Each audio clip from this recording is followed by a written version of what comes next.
Bismillahirrahmanirrahim. Bismillahirrahmanirrahim. Today we will discuss denture lining materials. आ गया बस अब आ गया तो क्या करें। तो डेंचर लाइनिंग मटेरियल, लाइनिंग क्या चीज कह सकते हैं हम? कुछ ज़हन में है, कोई तस्वर आता?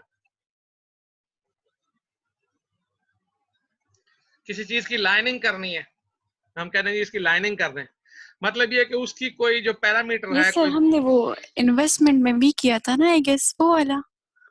हाँ नहीं, वो और चीज, ये डेंचर है। अब तो डेंचर की लाइनिंग है ना, डेंचर जो हम बना चुके हैं ऑलरेडी। हमने किसी आदमी को एक डेंचर दिया है जो उसके मुंह में हमने लगाना चाहते हैं, लेकिन वो फिट नहीं हो रहा। सर फिटिंग को कहते हैं। किसको फिटिंग को? हाँ, फिटिंग उसकी कंप्रोमाइज्ड है, फिटिंग कंप्रोमाइज है। तो in order to make the fit proper or for other purposes which we will discuss later, we have to use denture lining material. So lining and rebasing are two different concepts. Lining में तो ये होगा ना कि already existence जो है हमारे पास एक ill fitting denture है, तो हम उसकी simple lining करते हैं, उसके अंदर थोड़ा सा मटेरियल डाल के उसके मुंह में वापस रख देते हैं और वो लाइनिंग हो जाती है दोबारा उसकी, या उसके इंप्रेशन के ऊपर हम उसको किसी तरीके से लेके उसके ऊपर दोबारा लाइनिंग कर देते हैं। तो वो जो लाइनिंग होगी वो थिन सा सेक्शन उसके ऊपर होगा और वो लाइनिंग सी आ जाएगी, थिन सेक्शन को कहते हैं। तो all over the fitting surface जो थिन सी लाइनिंग हम देंगे वो लाइनिंग मटेरियल होगा, थिन सा मटेरियल जो हम अप्लाई करेंगे। और अगर हम उसकी सारी की सारी बेस को ही साफ करते हैं और नहीं डालें तो वो रीबेसिंग हो जाएगी।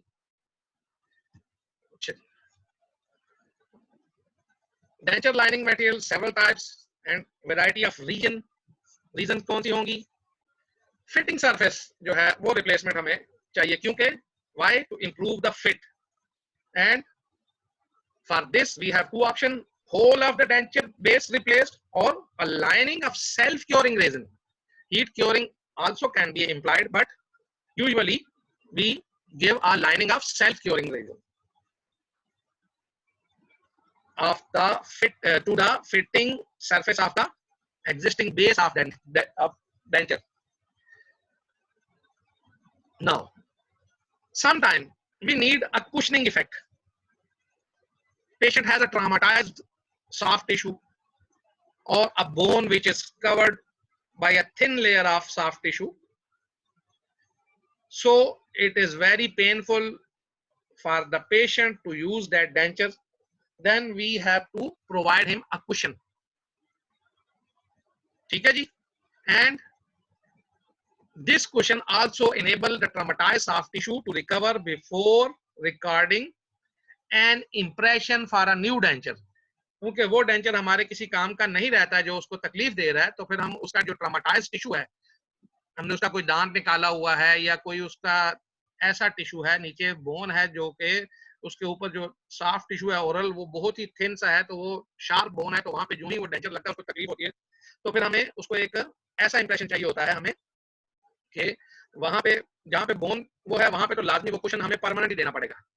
लेकिन जहां पर हमें कोई ट्रॉमाटाइज्ड सॉफ्ट टिश्यू है, हमारे पास दांत वगैरह निकाला हो या कोई और प्रॉब्लम है, कोई सर्जरी की हुई है, तो वहां पे फिर हम क्या करेंगे, उसका जो फंक्शनल इंप्रेशन है, फंक्शनल इंप्रेशन ये कि एक तो इंप्रेशन होता है हम लेते हैं जो कि म्यूको कंप्रेसिव जिसको हम कहते हैं, तो उसमें वो तो दबा के कंप्रेस करके वो ले लेता है, तो वो तो हमें डिजायरेबल नहीं होता। हमें तो वहां पे ऐसा फंक्शनल चाहिए कि जहां पे वो जो फंक्शन कर रहा है उस वक्त उसकी जो पोजीशन है, बाज़ औक़ात उसके सॉफ्ट टिश्यू जो होते हैं जैसे फ्रीनम्स वगैरह कुछ होती हैं, फ्रीनम के लिए आप अपने जुबान को अपने सामने वाले दांतों के आगे की तरफ लेके जाएं, होंठ और उसके दरमियान में आपको एक झिल्ली सी नजर आती है, झिल्ली सी महसूस होगी, इसको हम लेबियल फ्रीनम कहते हैं। और इस तरह की फ्रीनम आपके पूरे मुंह में आपको 2-4 जगहों पे मिल जाएंगी, कुछ लिंगुअल होंगी, कुछ बक्कल होंगी, तो आप इसको फील कर सकते हैं, इनको फ्रीनम कहते हैं।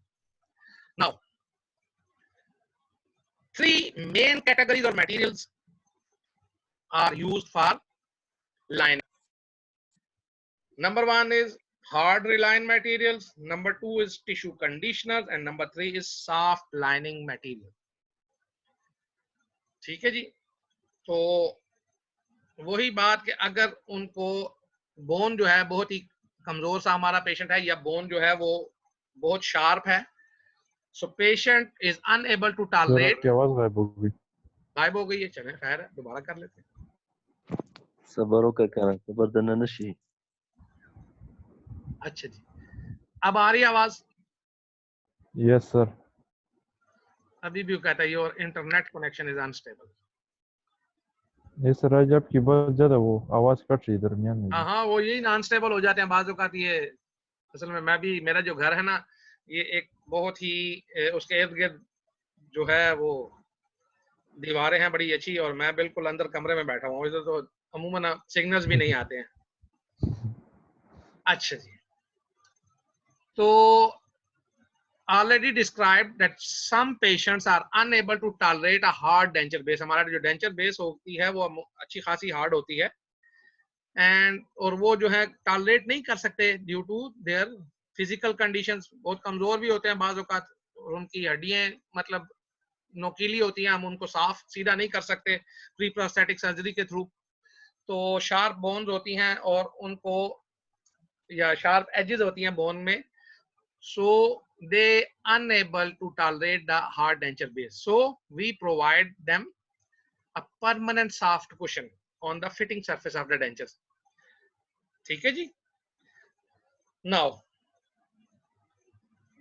classification of materials are hard line material, reline materials, tissue conditioners and soft lining material। अब ये टिश्यू कंडीशनर के बारे में अगर हम बात करें तो हम एक पहले भी बात कर चुके हैं टिश्यू कंडीशनर्स के ऊपर, लेकिन वो जी सर एक जनरल सवाल है।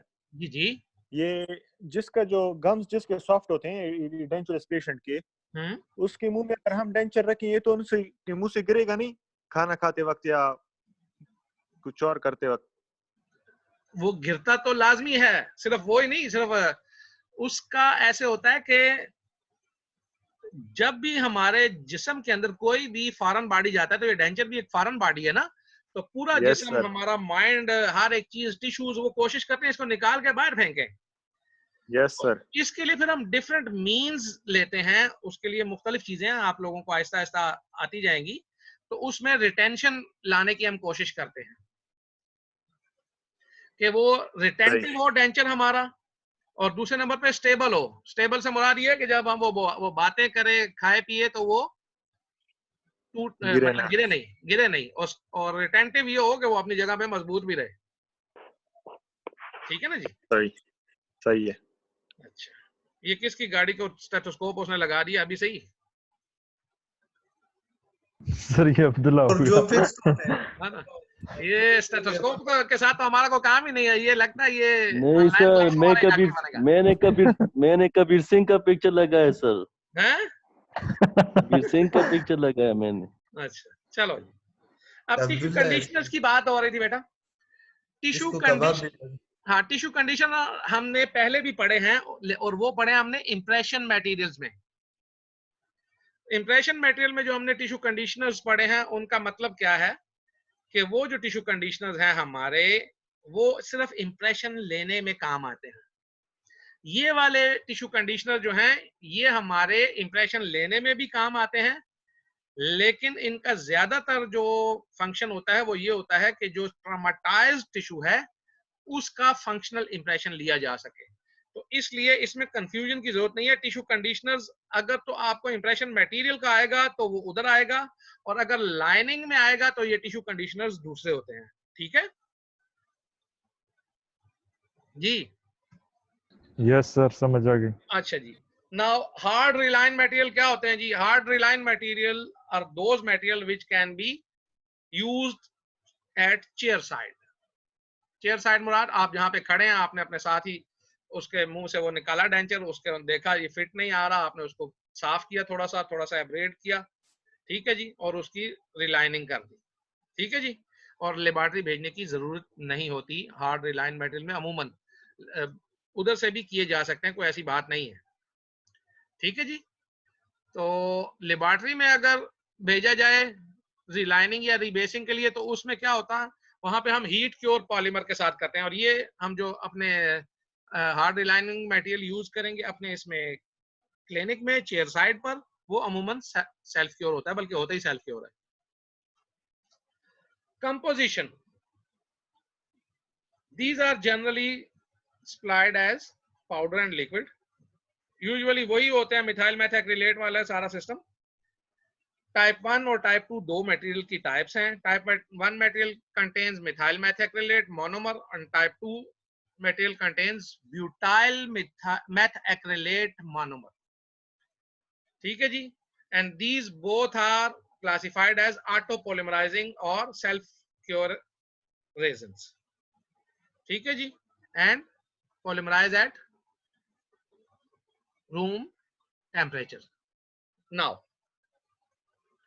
पाउडर जो होता है ये बहुत लेट जो आ रहे होते हैं ना, मैं अब क्या करूं, ये आपका 1-2 दिन ही रह गए हैं, वरना मेरा दिल ये करता है कि जो 4-5 मिनट के बाद जो आया करे मैं उसकी अटेंडेंस ही लगाया करूंगा।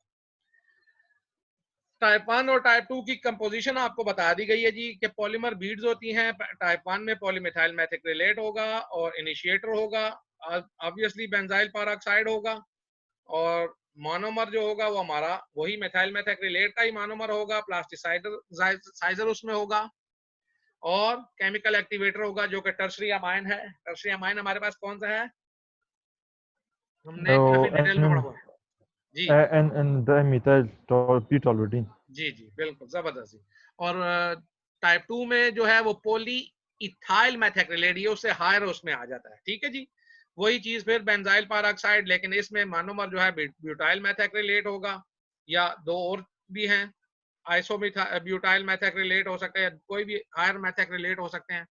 इसमें क्रॉस लिंकिंग एजेंट भी होता है, डाई मेथाक्रिलेट और केमिकल एक्टिवेटर वही NNP। ठीक है जी। नाउ मैनिपुलेशन में क्या होगा, सबसे पहले हमने डेंचर लेना है, उसको रिलीव करना है उसकी फिटिंग सरफेस को। Fitting surfaces already exists but we have to relieve for accommodation of the relining material, so we have to abrade that surface। ठीक है जी।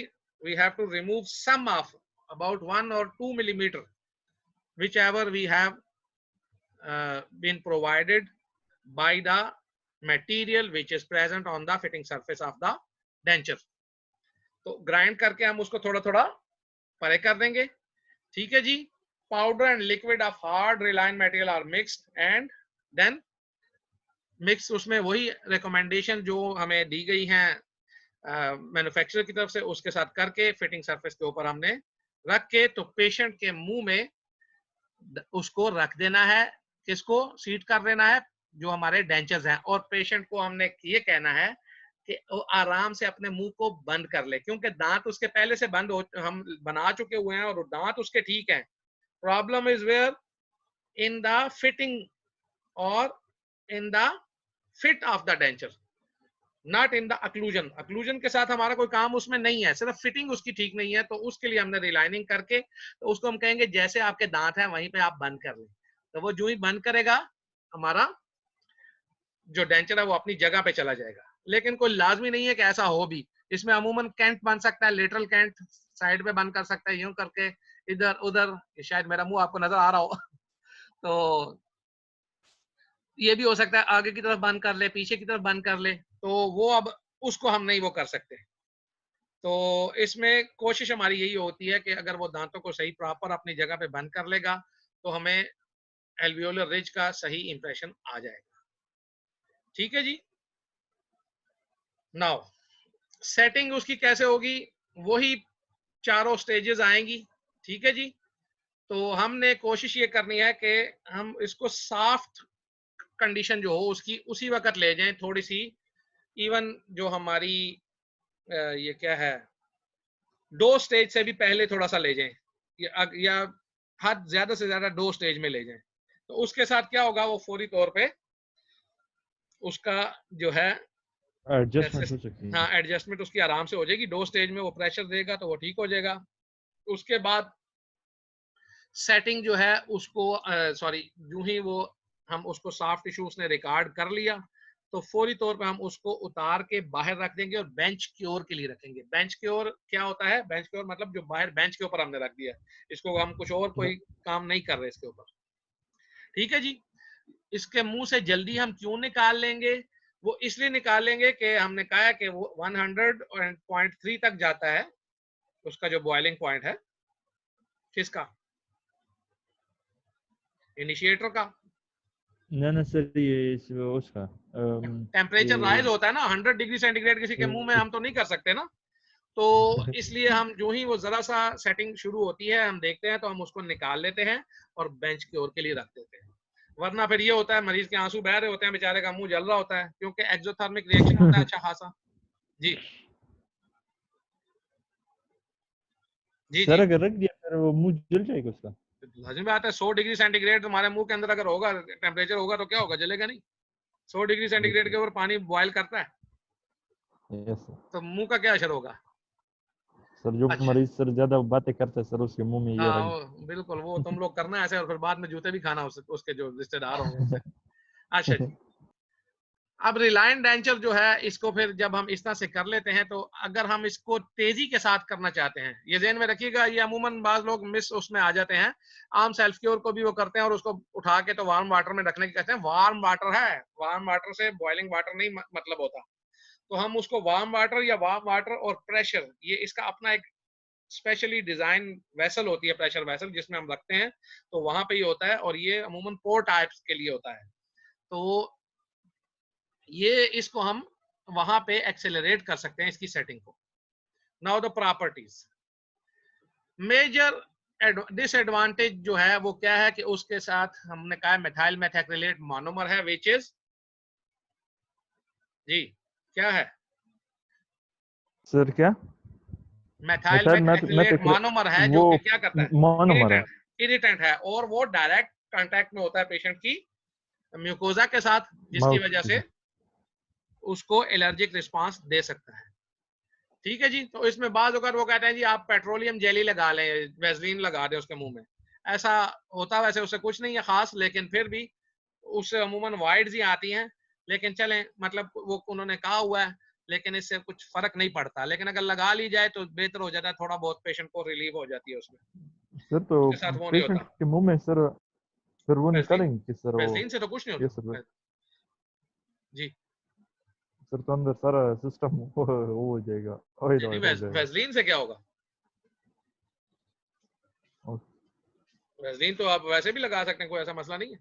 पेट्रोलियम जेली जो होती है पेशेंट के मुंह में, उसके बाद कुलियां करवा दें उसको हल्के से गर्म पानी से। अच्छा जी, टाइप 2 मटेरियल जो होते हैं उसमें वो कहते हैं जी इसका जो मोनोमर है ये बहुत ही लेस इरिटेंट है।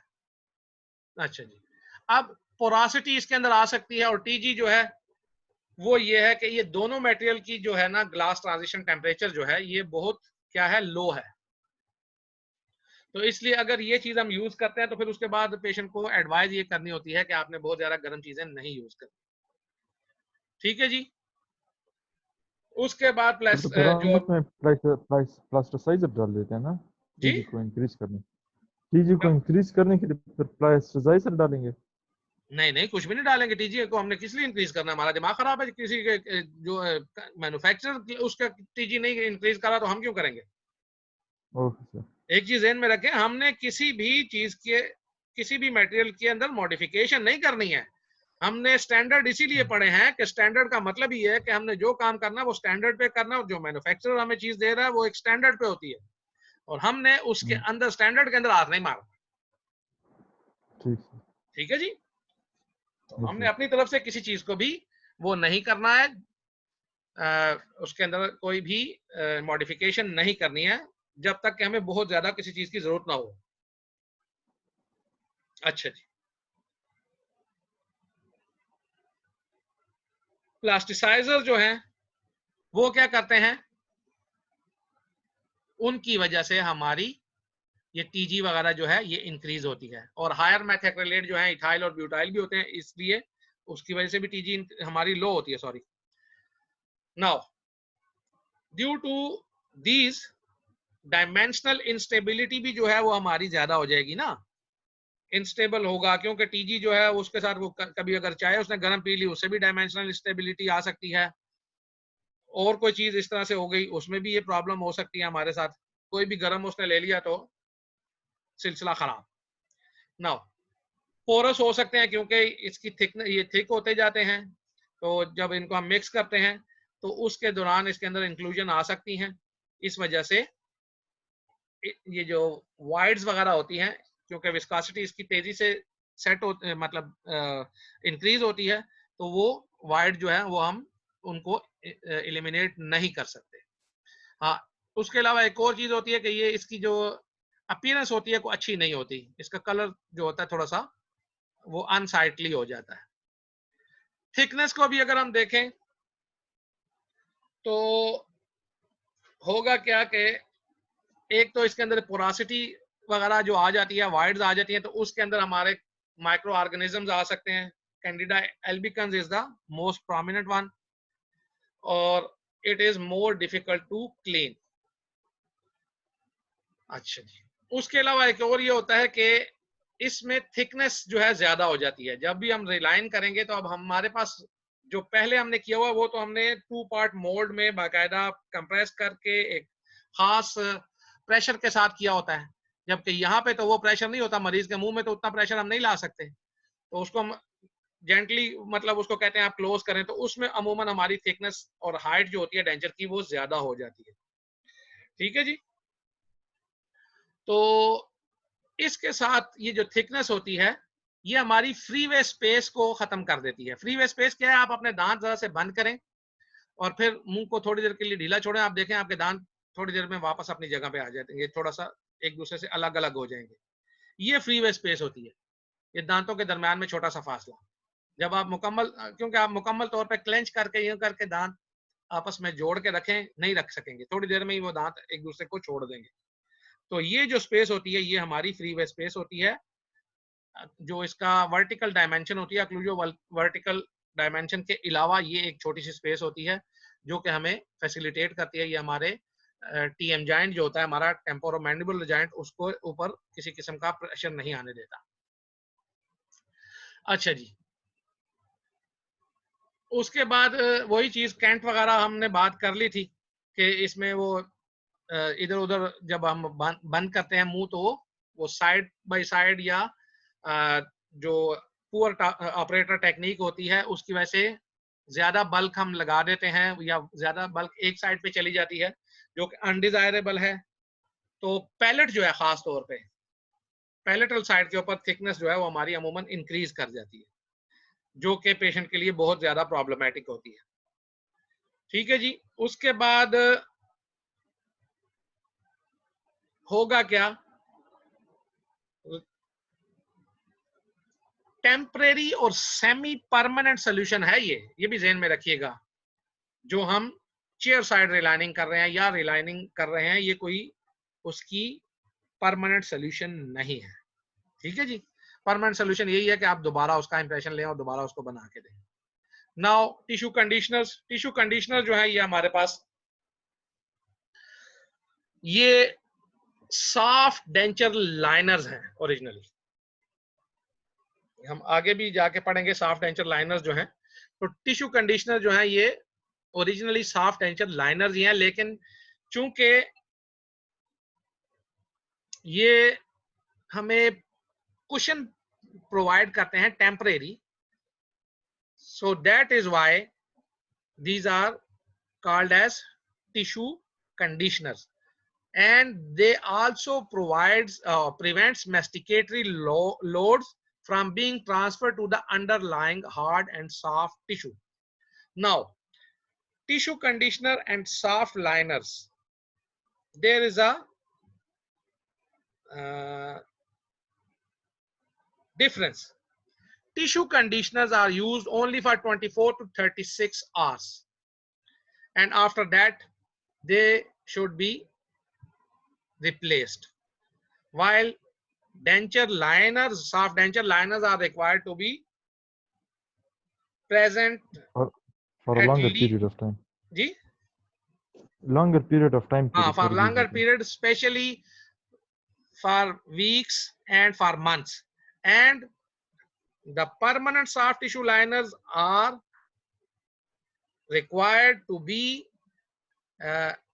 present or required to be in their position for as long as the denture is in the life of the denture. Sir ये टिश्यू कंडीशनर को सर हम 24 to 36 आवर्स के लिए क्यों यूज करते हैं? हाँ, ये इसलिए यूज करते हैं कि उसका मुंह के अंदर कोई ऐसी चीज है ना कि जिसका हम इंप्रेशन लेना चाह रहे हैं, टिश्यू कंडीशनिंग कर रहे हैं हम, कि उसका जो टिश्यू है वो अपनी जगह पे हील अप हो जाए और फिर हम उसको दोबारा वो ले लें, मतलब उसका इंप्रेशन ले लें। तो ये इसलिए ये टेम्परेरी होते हैं। तो इसको 24 to 36 आवर करते करते 1-2 हफ्ते गुजार के वो जो ही वो टिश्यू उसका हील होता है, हम उसके फौरन बाद उसका इंप्रेशन दूसरा ले लेते हैं। ठीक है जी। तो इसमें होता तो यही है कि हम अगर किसी पेशेंट के मुंह में कोई जख्म है तो हम उसका डेंचर ही उतार लेते हैं कि जी आप इसको उतार दें। लेकिन अगर वो अमूमन पेशेंट ने नए नए दांत लगाए हों या अगर पुराने भी हों तो पेशेंट जो है वो विलिंग नहीं होता, वो कहता है नहीं जी ये तो मेरे साथ जुल्म हो रहा है। तो ये जो हम बता रहे हैं टिश्यू कंडीशनर जो है ये हमने लगाया हुआ है, ये आप इसके कलर दोनों देख सकते हैं। तो इन दोनों में थोड़ा सा फर्क होता है, ये थोड़ा सा व्हाइट होता है इससे। कोशिश तो ये की जाती है कि पिंक ही हो, लेकिन थोड़ी सी इसके अंदर डिफरेंस रखा जाता है। ठीक है जी, ये हमारा टिश्यू कंडीशनर है, ये आप देख लें। उसके बाद अदर एप्लीकेशंस क्या हो सकती हैं, वही पेन को रिड्यूस करने के लिए सर्जरी से जो होते हैं उनके लिए होता है। तो इमीडिएट डेंचर अगर किसी को देना होता है, इमीडिएट डेंचर का मतलब ये होता है कि आपने फौरी तौर पे किसी आदमी को नया डेंचर दिया। इमीडिएट से मुराद ये कि अभी आपने उसका दांत नहीं निकाला लेकिन डेंचर आपने पहले से बना के रखा हुआ है। तो उसमें ये होता है कि हम उसके दांत से पहले ही टेक्नीशियन जो है उसको काटते हैं, दांत को पहले इंप्रेशन ले लेते हैं, उसको काट देते हैं और फिर उसके ऊपर दांत बना देते हैं। लेकिन होता ये है जब हम उसके मुंह के अंदर से जब दांत निकालते हैं तो वहां पे गैप बहुत ज्यादा होता है। तो उस गैप को, उसमें वो बाकायदा एक गैप सा फील होता है, नजर आता है। तो उस गैप को फिल करने के लिए हम क्या करते हैं, टिश्यू कंडीशनर को उसके ऊपर डाल देते हैं। तो इसकी रिक्वायरमेंट क्या हो सकती है जी, रिक्वायरमेंट के बारे में क्या कहते हैं आप लोग जी? पेशेंट के मुंह को सर डिस्टर्ब ना करे, उसके लिए आसान हो। पेशेंट के मुंह को तो मेरे ख्याल से कोई भी डिस्टर्ब नहीं करता। पेशेंट के मुंह को कौन सा चीज डिस्टर्ब करती है? सॉफ्ट और रेजिलिएंट है जी। पेशेंट के मुंह को कौन सी चीज डिस्टर्ब करती है जी? सर मतलब रिएक्शन ना करे ना। रिएक्शन वो तो उसकी बायोलॉजिकल प्रॉपर्टी होगी ना। और ये मेस्टिकेटरी फोर्सेस को सर ये मतलब वो लोड को बर्दाश्त कर सके सर, जितने टाइम के लिए हम यूज कर रहे हैं। बहुत अच्छे जी, बहुत अच्छे। मेरे ख्याल से स्लाइड आपके सामने है, स्लाइड पे क्या लिखा हुआ है? सर पता नहीं सर, सिर्फ रिक्वायरमेंट्स लिखी हुई हैं। हैं? रिक्वायरमेंट्स लिखी हुई हैं, बाकी तो नहीं पढ़ा। रिक्वायरमेंट्स लिखी हुई हैं? तो रिक्वायरमेंट क्या लिखा हुआ है? मैंने रिक्वायरमेंट ही आपसे पूछी ना, मैंने और क्या पूछा आपसे? सबसे पहली चीज ये है कि वो हम कह रहे हैं कि ये जी सॉफ्ट हैं, टिश्यू कंडीशनर जो है सॉफ्ट होने चाहिए कि वो प्रेशर ना डालें किसी चीज के ऊपर। So they must remain soft during use. ठीक है जी। दूसरे नंबर पे they must be resilient without causing deformation of the lining. ये नहीं हो कि वो लाइनिंग ही उसमें डिफॉर्मेशन आ रही हो, तो वो कम से कम उस फोर्स को भी जो हम मेस्टिकेटरी कम से कम करेंगे उसको तो बर्दाश्त करें। ये नहीं हो कि खाना खा रहे हो और साथ में वो सारी लाइनिंग आगे पीछे हो रही हो। ठीक है जी। लेकिन दूसरे नंबर पर यह है कि वो परमानेंट डिफॉर्मेशन अंडर लोड जो है वो भी हमें देती रहे, क्योंकि जहां पे हमने फ्रीनम वगैरह की बात की है या कोई हमारा वो आ रहा है जिसको कहते हैं एक हीलिंग हो रही है, तो उस जगह पर उसको जो लोड आता है तो उस लोड को वो वहां पे वो डिफॉर्म कर जाए। ठीक है, उसमें एक परमानेंट डिफॉर्मेशन आ जाए। और ये सारी वैसी है जो हम पहले पढ़ के आ चुके हैं सेकंड चैप्टर में, विस्को इलास्टिक मटेरियल में। ठीक है जी। तो ये जो चीज होती है परमानेंट डिफॉर्मेशन अंडर लोड जो है वो क्या करती है, हमारे इंप्रेशन जो होती है सॉफ्ट टिश्यू का उसको नॉर्मल फंक्शन के अंदर आल्टर कर देती है। कंपोजिशन अगर देखें तो इसकी कंपोजिशन जो है उसमें तो हमने देख लिया कि क्या था। इसमें सॉल्वेंट और प्लास्टिसाइजर्स हैं, पाउडर लिक्विड फॉर्म होता है, उसको बस मिक्स करते हैं। और सॉल्वेंट और प्लास्टिसाइजर जो होते हैं ये अमूमन लीच आउट कर जाते हैं। इसके अंदर सबसे अहम चीज ये होती है कि इसके अंदर अमूमन हमारा मोनोमर नहीं होता, और यूजुअली 7.5 से लेकर 40% तक अल्कोहल होती है लिक्विड में। ठीक है जी। प्लास्टिसाइजर नॉर्मली थैलेट या बेंजोएट एस्टर होता है, पिगमेंटेड होता है। ठीक है जी, लेकिन हमने कहा है कि अनपिगमेंटेड ही करते हैं ताकि डिस्टिंग्विश कर सकें। ये उसकी कमर्शियल पैक है, आप इसको देख सकते हैं। पाउडर में आप देखें कंपोजिशन में पॉलीमर बीड्स हैं, और लिक्विड में कुछ भी नहीं है, सिर्फ सॉल्वेंट है, इथाइल अल्कोहल। अल्कोहल सिर्फ हम डालते हैं, और प्लास्टिसाइजर होता है इसका। अब सॉल्वेंट या प्लास्टिसाइजर का काम क्या है जी? सर उसकी टीजी कोड चेंज करना, वो मतलब तो करते ही करता है, और ये फिजिकल प्रोसेस होता है अमूमन, इसीलिए जल्दी खराब मतलब 2-3 दिन के बाद हम इसको रिप्लेस करते हैं। तो इसका जो है फिजिकल प्रोसेस है, और बाकी सारा कुछ वही है। वो बीड्स आएंगी इसके अंदर, स्मॉलर बीड्स जो हैं इसी के अंदर अल्कोहल के अंदर क्या हो जाएगी, डिजॉल्व हो जाएंगी। लार्जर बीड्स जो होंगी स्वेल अप हो जाएंगी। सारा हम पीछे पढ़ के आ चुके हैं, सारा वही प्रोसेस होगा इसमें। ठीक है जी। मैनिपुलेशन कैसे होगी? चेयर साइड हमने पहले बात की थी, हम इसको लेंगे, मिक्स करेंगे और लगाएंगे, और 2-3 दिन बाद इसको हमने रिमूव करना है या उसको चेक करते रहना है। ठीक है जी। रिमूव तो वो लाजमी करना है, क्योंकि 2-3 दिन के बाद वो अच्छा खासा सख्त हो जाता है। हाँ, ये सिर्फ अलबत्ता देखना है कि हाइट जो है ये इसके लिए नहीं है, सिर्फ फिट के लिए होगा। ठीक है जी। और कंडीशनर जो होगा फ्लूइड स्टेट के अंदर हम उसके मुंह के अंदर लेंगे, ताकि वो इंप्रेशन ले ले सॉफ्ट टिश्यूज का। प्रॉपर्टीज अगर देखें तो वही रूटीन की प्रॉपर्टीज हैं, कोई खास इसमें वो नहीं है, हम सारी प्रॉपर्टीज पढ़ चुके हैं। तो टिश्यू कंडीशनर शुरू में सॉफ्ट होना चाहिए और विस्को इलास्टिक होना चाहिए। ठीक है जी। और जब उसके ऊपर लोड आए तो ये परमानेंट डिफॉर्मेशन कर जाए। ठीक है जी। Even under moderate to low load के ऊपर भी ये अपनी डिफॉर्मेशन शो करे हमें। नाउ इसको देखने के लिए हमारे पास क्या है, एक सिलेंड्रिकल सैंपल लेते हैं और स्लम्प को देखते हैं उसके अंदर कि ये किस तरीके से अपने अपने ही वेट पे ये स्लम्प कर जाता है या नहीं करता। ठीक है जी। तो इलास्टिक बिहेवियर इसका कोई वेल डिफाइंड नहीं होता, तो रिजिडिटी इसकी जो है वो जरा डिफिकल्ट होती है हमें उसको देखना। तो रैपिड लोडिंग जो होती है उसके अंदर modulus of elasticity value 0.05 MPa होगी, जबकि 2000 एमपीए जो होती है हमारे hard acrylic denture base material की क्या होगी, मॉडुलस ऑफ इलास्टिसिटी होती है। अच्छा जी। इसको इसलिए भी ये कहते हैं कि हम अमूमन कंप्लायंस इसमें देखते हैं, कुछ और चीज को नहीं देखते, पेशेंट की कंप्लायंस देखते हैं। तो इस वजह से हमें थोड़ी सी प्रॉब्लम इसमें ये आती है कि जो विस्को इलास्टिक और इलास्टिक जो हमारी होती है ना स्ट्रेन, उसको हम अमूमन इग्नोर करते हैं और सिर्फ फीलिंग के ऊपर बात करते हैं। सॉफ्टनेस इसकी अगर देखें तो हमने पहले बात कर चुके हैं कि ये परमानेंटली सॉफ्ट नहीं रहते हैं, क्योंकि अल्कोहल और प्लास्टिसाइजर दोनों के दोनों क्या होते हैं, लीच आउट होते रहते हैं। ठीक है जी। तो अच्छा जी, इसमें होगा क्या फिर, जितना मटेरियल शुरू में सॉफ्ट होता है उतना ही तेजी से वो हार्ड भी होता है, ये ज़हन में रखिएगा।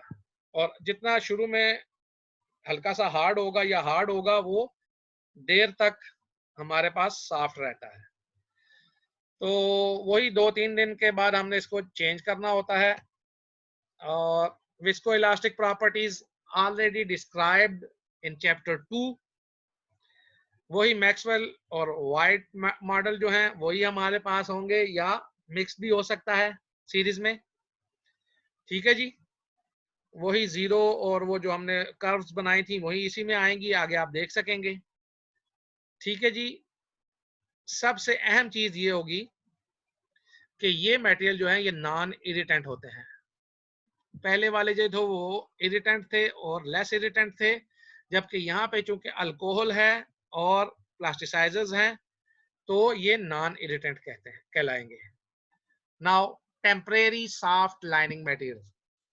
अब सॉफ्ट लाइनिंग मटेरियल आ गए, इसकी दो टाइप्स होंगी, एक टेम्परेरी सॉफ्ट लाइनिंग मटेरियल और एक परमानेंट सॉफ्ट लाइनिंग मटेरियल।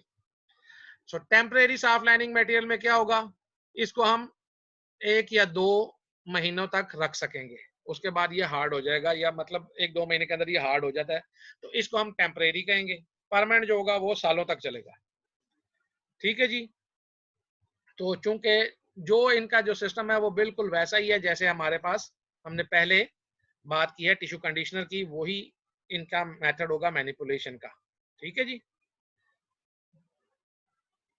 उसके बाद काशन क्या हमने रखने हैं कि जो हमने डेंचर क्लींजर यूज करने हैं वो इसके साथ जरा एहतियात के साथ करने हैं। इसमें ऑक्सीजनेटिंग टाइप के क्लींजर जो हैं उनको हमने जरा सा नहीं इस्तेमाल करना, क्योंकि वो डिग्रेडेशन और पिटिंग इसमें इंट्रोड्यूस करा सकते हैं, जिसकी वजह से हमारे लिए प्रॉब्लम हो सकती है। ठीक है जी। तो टेम्परेरी सॉफ्ट लाइनर जो है टिश्यू कंडीशनर की जगह पे भी यूज किए जा सकते हैं। ठीक है जी। और अगर प्रैक्टिकल नहीं होते तो फिर हमने क्या करना होता है, इनको भी 2 या 3 दिन के बाद हमने इसको रिप्लेस करना होता है। तो ये बड़ा मुश्किल सा मसला होता है थोड़ा सा, तो उस वक्त तक हम इनको देखते रहते हैं जब तक हमारा पेशेंट जो है वो हील अप नहीं कर जाता। तो इंशाल्लाह इसके बाद कल हम इसको कंप्लीट करने की कोशिश करेंगे।